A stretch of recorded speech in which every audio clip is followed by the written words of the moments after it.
रोहिणी आचार्य के नाम पर जो लालू परिवार के अंदर एक बार फिर से फूट जो उभर करके सामने आया है, उसमें सबसे बड़े विलन के रूप में जो सामने आ रहे हैं वो है संजय यादव।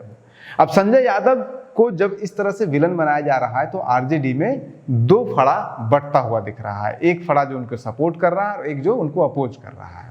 इंटरेस्टिंग वो लोग हैं जो संजय यादव को सपोर्ट कर रहे हैं। एक नैरेटिव चलाने का प्रयास किया जा रहा है कि देखो संजय यादव अपनी दोस्ती के लिए अपना घर परिवार सब कुछ हरियाणा में छोड़ करके, सब कुछ प्रॉपर्टी छोड़ करके और अपनी दोस्ती के लिए बिहार आए अपने दोस्त को मदद करने के लिए।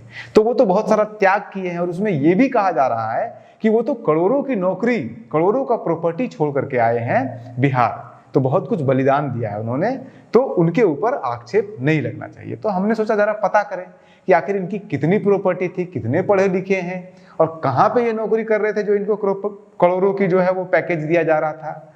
तो जब हमने पता किया, और पता करने के लिए कोई रॉकेट साइंस है नहीं, आप भी पता कर सकते हैं, राज्यसभा के चूंकि मेंबर बन चुके हैं, उन्हें अपनी प्रॉपर्टी का पूरा डिटेल देना पड़ता है चुनाव आयोग को। तो चुनाव आयोग को जो उन्होंने ऑफिशियली दिया है या राज्यसभा को जो उन्होंने प्रॉपर्टी का डिटेल दिया है संजय यादव जी ने, उसको जब आप खंगालिएगा तो बड़ा आश्चर्यजनक बात सामने आता है। 2007 में माखनलाल चतुर्वेदी यूनिवर्सिटी जो कि जर्नलिज्म के लिए फेमस है, वहां से ये मास्टर एमएससी करते हैं, जर्नलिज्म नहीं करते हैं, एमएससी करते हैं। और आप जाकर के पता कीजिए कि माखनलाल चतुर्वेदी यूनिवर्सिटी से कोई अगर मास्टर जर्नलिज्म में भी कर लिया है तो उसका कितना पैकेज है। 3 लाख 4 लाख से शुरू होता है और 5-6 लाख पहुंचते पहुंचते दम तोड़ देता है। तो एमएससी का करने पे 5-6 लाख से ज्यादा मिलने वाला है नहीं।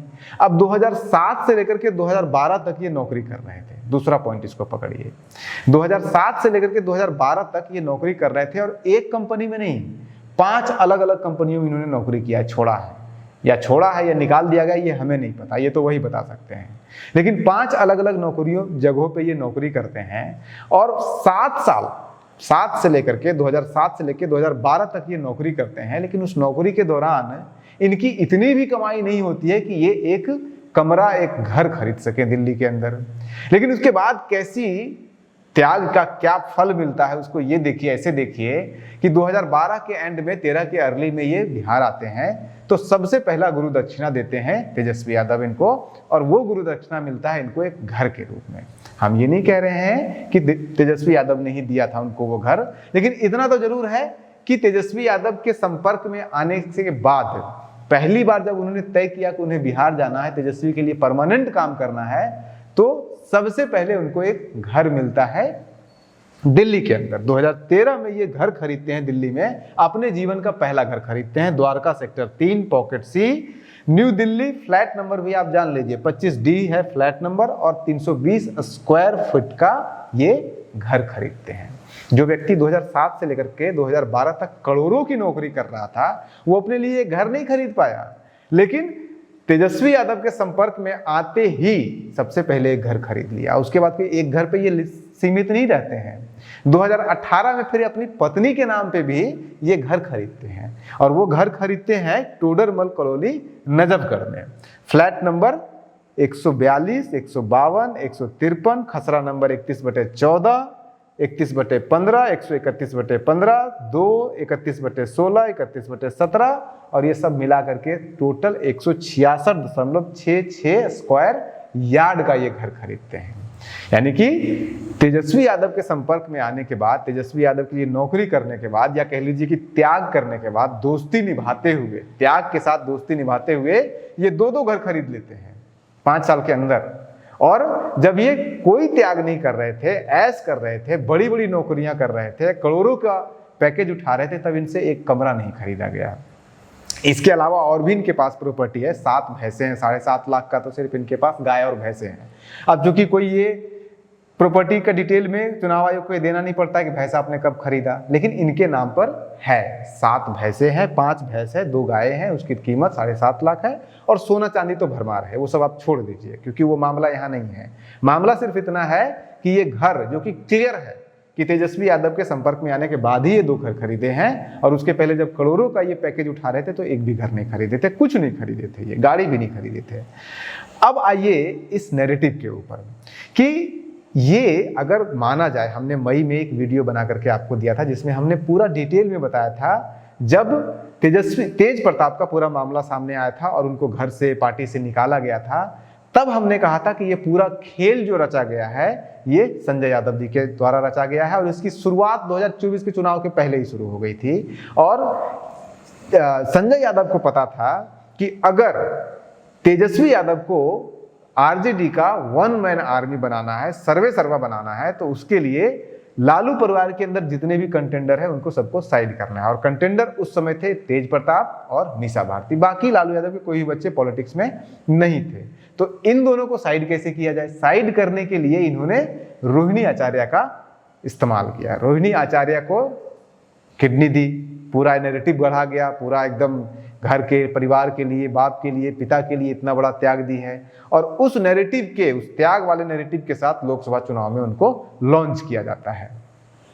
उस लॉन्च के सहारे ये प्रयास किया गया था कि मीसा भारती को जो है वो राज्यसभा नहीं भेजा जाए, लेकिन उनको भेजना पड़ा, इनको जिद के कारण, लालू यादव के जिद के कारण। लेकिन प्लान इनका ये था कि किसी तरह से मीसा भारती साइड हो, लोकसभा चुनाव हार जाए, जो कि वो हारी नहीं, उल्टा हार गई रोहिणी आचार्य। अब ये नहीं पता कि रोहिणी आचार्य को भी हराने का प्लान था, क्या था, लेकिन अब जो मामला सामने आ रहा है कि जिस तरह से रोहिणी आचार्य को साइड किया जा रहा है, क्या पता ये प्लान में हो कि दोनों को हरा दो।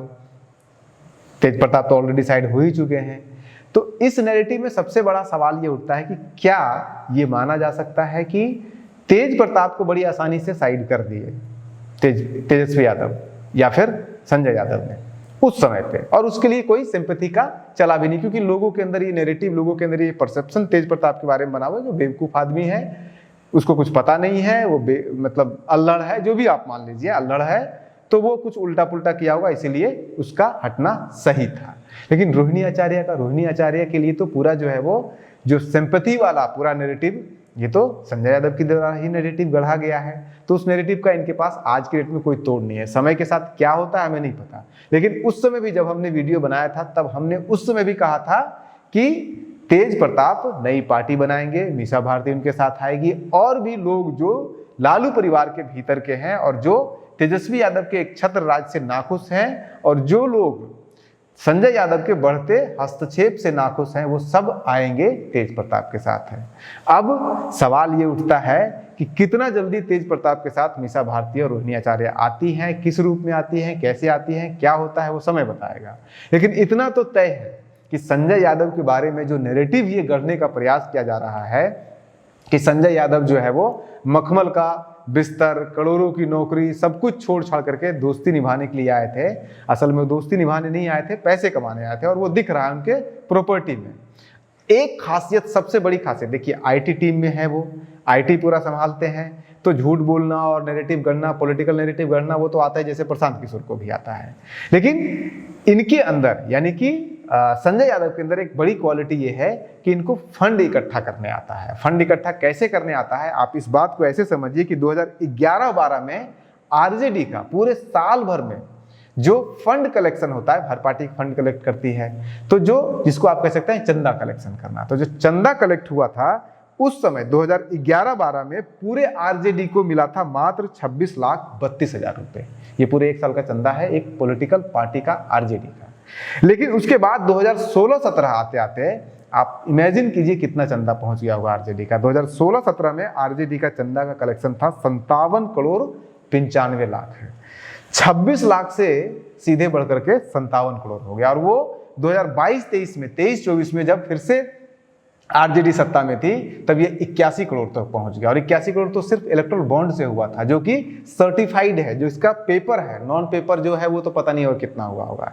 इसमें एक और इंटरेस्टिंग बात यह है कि सबको पता है कि नीतीश कुमार इतना आसानी से तो किसी को लूट मचाने देते नहीं है। तो इन लोगों ने ऐसे लूट मचाया कि बिहार में वो कंपनी जो शराब बेचती ही नहीं है, शराबबंदी लगा हुआ है, तो शराब बनाने वाली कंपनियों से लेकर के, शराब का बोतल बनाने वालों से लेकर के, उसका पैकेजिंग करने वालों से लेकर के, डिस्ट्रीब्यूशन करने वालों से लेकर, सबसे इन्होंने पैसा उठाया। 81 करोड़ में से इनको लगभग 40 करोड़ सिर्फ इलेक्ट्रल बॉन्ड उन कंपनियों से मिला था जहां से या तो शराब बनती है, या शराब बेचते हैं वो, या उसकी बोतल बनाते हैं, या उसका पैकेजिंग करते हैं। तो ये काम उनको अच्छा आता था। अब ये सिंपल सी बात है, कोई भी पार्टी में आप चले जाइए, कहीं पे भी चले जाइए, अगर आप कहीं से फंड इकट्ठा करने में माहिर हैं और इकट्ठा कर रहे हैं, तो एक पीए का भी एक नियम होता है, मंत्री जी के पीए का भी नियम होता है कि अगर मंत्री जी का पीए अगर 5 करोड़ लाया है तो उसका 1% मिनिमम और 2% मैक्सिमम तो उनको मिलता ही है। तो क्या पता, कौन जाने संजय यादव जी का भी ऐसा कुछ बना हुआ हो, और ना भी बना हुआ तो पैसा तो कमाए उन्होंने, वरना घर 2-2 कहाँ से खरीद लिया। इतना ही नौकरी कर रहे थे तो क्यों नहीं खरीद पा रहे थे, 7 सालों तक एक भी नौकरी नहीं की है, लेकिन अगले 5 सालों में जैसे तेजस्वी यादव के साथ आते हैं 2-2 घर खरीद लेते हैं ये। और बाकी पता नहीं सोना वोना में तो कोई ईयर दिया हुआ नहीं है, तो इसलिए हम लोग कुछ कह नहीं सकते हैं। तो ये है कहानी संजय यादव की। संजय यादव के ऊपर हमने एक अलग से पूरा उनकी कहानी का पूरा वीडियो बना दिया है, उनकी पत्नी वगैरह सब कुछ के बारे में, वो आप अलग से देख लीजिएगा। फिलहाल इसको यहीं रोकते हैं और आप बने रहिए न्यूज़ हंटर के साथ। नमस्कार।